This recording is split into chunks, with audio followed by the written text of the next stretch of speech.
Assalamualaikum warahmatullahi wabarakatuh. Perkenalkan, nama saya Ahkam. Saya dikenal sebagai Komandan Peternak Muda Sukabumi, yang saat ini kegiatan saya adalah sebagai seorang peternak dan petani yang membangun sebuah farm bernama Bodogor Farm. Bodogor Farm sendiri terletak di Kampung Kuta, Desa Purwasari, Kecamatan Cicurug, Kabupaten Sukabumi.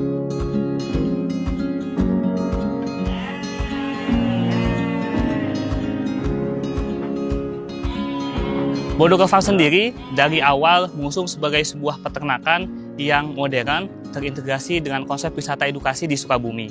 Bodogor Farm saat ini dikenal sebagai pusat edukasi domba di Sukabumi yang memfasilitasi edukasi peternakan domba yang efektif dan aplikatif untuk anak-anak hingga dewasa.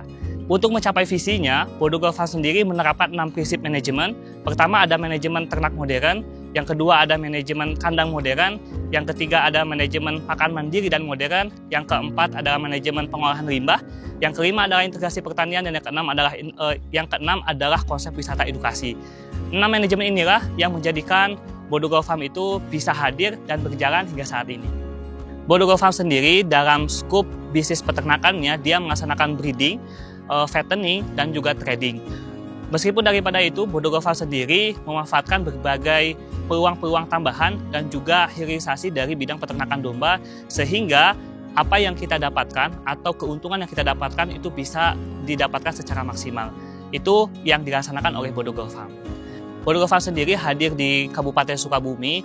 Ini menjadi salah satu peternakan yang berbeda dengan peternakan-peternakan tradisional yang lainnya. Salah satunya adalah karena memang Bodogor Farm sendiri ini mengusung kuatnya adalah mengusung sebagai tempat edukasi peternakan atau memiliki layanan edukasi peternakan. Layanan edukasi peternakan ini juga bersandingan dengan kegiatan desa wisata yang ada di Bodogor Farm itu sendiri. Bodogor Farm juga diset sebagai tempat pusat desa wisata di Desa Purwasari. Dan desa wisata ini dia berbasiskan peternakan, pertanian, dan juga alam. Nah, itulah salah satu peluang-peluang atau gandengan bentuk kolaborasi yang Bodogor Farm laksanakan bersama pemerintah desa di Purwasari. Integrasi pertanian yang kami terapkan di sini itu ada sayuran, ada buah-buahan, ada juga cincau, dan yang keempat juga ada sayuran berupa jamur tiram. Nah, itulah integrasi pertanian yang kita hadirkan di Bodogor Farm sebagai bentuk kolaborasi atau bentuk integrasi daripada kandang. Di mana daripada integrasi ini, dari segi kegiatannya itu bisa bernilai ekonomi, dari segi produknya bisa menilai ekonomi, dari segi hilirisasinya itu bisa bernilai ekonomi yang bisa kita kolaborasikan sebagai sumber pendapatan di Bodogor Farm dengan bentuk kegiatan agrowisata yang kami bentuk di Bodogor Farm itu sendiri. Berbicara awal mula saya terjun ke dunia peternakan itu bermula ketika tahun 2018 saya kuliah di Yogyakarta, jurusan pariwisata. Ketika semester 1 saya merasakan bahwa kayaknya saya harus mencari sebuah peluang gitu ya untuk menjadi seorang pengusaha. Dan pada saat itu peluang yang saya dapatkan adalah menjadi seorang anak kandang. Jadi awal mula saya terjun ke dunia peternakan adalah menjadi seorang anak kandang di sebuah farm bernama Sinatria Farm di Jakarta. Di sanalah awal mula saya betul-betul mengenal tentang dunia peternakan dan saya mempelajari bagaimana dunia peternakan ini bisa menghasilkan pendapatan gitu, atau bisa menghasilkan uang. Tahun 2018 mungkin saya bertanya-tanya gitu ya, kenapa pada saat itu saya menjadi seorang peternak gitu ya, seorang anak kandang, dan juga saya pendidikannya seorang pariwisata. Tapi ternyata itu terjawab di 2025 atau saat ini gitu ya. Dimana memang ternyata saat ini banyak situasinya adalah saat ini sedang concern terhadap isu-isu pangan gitu ya. Dan salah satunya adalah isu pangan itu adalah peternakan dan pertanian. Ya, kenapa akhirnya saya terus menjadi atau istilahnya menegaskan menjadi seorang peternak, ya karena saya merasa bahwa ketika saya menjadi seorang peternak, saya bisa banyak memberikan manfaat gitu ya, bisa memberikan edukasi tentang bagaimana sih kita beternak dengan modern itu seperti apa gitu ya, beternak dengan memanfaatkan berbagai lini peluangnya itu seperti apa, karena melihat peta kemanfaatannya itu sangat luas. Oleh karena itu saya sendiri memutuskan akhirnya oke, gue nih fight nih jadi seorang peternak seperti.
dari kandangnya itu baru berbentuk dari hilirisasi pengolahan limbah-limbahnya gitu ya. Kita memiliki 8 konsep manajemen limbah ternak. Salah satunya adalah ada pupuk fermentasi, ada bentuknya bapuni, ada bentuknya teh nutrisi domba gitu ya, dan lain sebagainya. Dan itu kita kemas, kita hilirisasi, kita jual bebas, dan pastinya kita juga menjadikan sebuah produk oleh-oleh gitu ya daripada Bodogo Farm.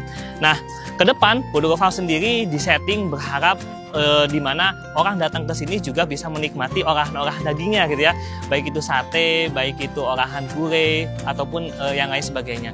Nah, inilah saat ini yang kita concern ke depannya ke arah seperti itu. Karena memang peluangnya memang bagaimanapun kita tetap kalau kandang ini tetap harus bisa berjalan, salah satunya tetap bisa beroperasional tinggi gitu ya, menjadi sumber pendapatan, dia harus dilakukan hilirisasi. Dan hilirisasinya ya tadi bentuk-bentuknya seperti itu dengan mengkolaborasikan peluang-peluang dan kegiatan-kegiatan yang sudah dijalani oleh Bodogo Farm itu sendiri. Saat ini gitu ya, pemerintah khususnya Dinas Peternakan yang di Kabupaten Sukabumi terus melakukan monitoring ya, terus juga melakukan pembinaan terhadap kami, baik dari segi kesehatan gitu ya, dari segi reproduksi, manajemen reproduksi, bahkan dalam aspek pelatihan-pelatihan, baik dari tingkatan kota kabupaten maupun tingkat provinsi, betul-betul memberikan layanan kepada kami sehingga kami terus bisa upgrade gitu ya. Kami terus bisa mengatasi berbagai problem-problem yang kita alami khususnya dalam ternak itu sendiri. Saat ini orang-orang yang meremehkan itu selalu ada ya, maksudnya orang-orang yang ragu terhadap apa yang kita laksanakan itu selalu banyak teman-teman. Ya, bahkan kembali lagi itu bahkan hadirnya dari orang-orang terdekat kita sendiri, gitu ya, baik itu teman, sahabat dan lain sebagainya. Tapi bagaimana sih kita selalu berpikir positif gitu ya? Untuk terus-terusan menjalani apa yang kita laksanakan, tentunya adalah kita harus punya visi gitu ya. Visi besarnya apa nih? Visi besarnya adalah bagi saya pribadi adalah bagaimana saya bisa menjadi manusia yang berdikari dan terus memberikan kemanfaatan. Dan kenapa pada akhirnya saya selalu berkomitmen dan selalu positive thinking terhadap apa yang saya laksanakan? Karena saya tahu betul bahwa di sektor inilah saya bisa memberikan kemanfaatan yang luas untuk masyarakat.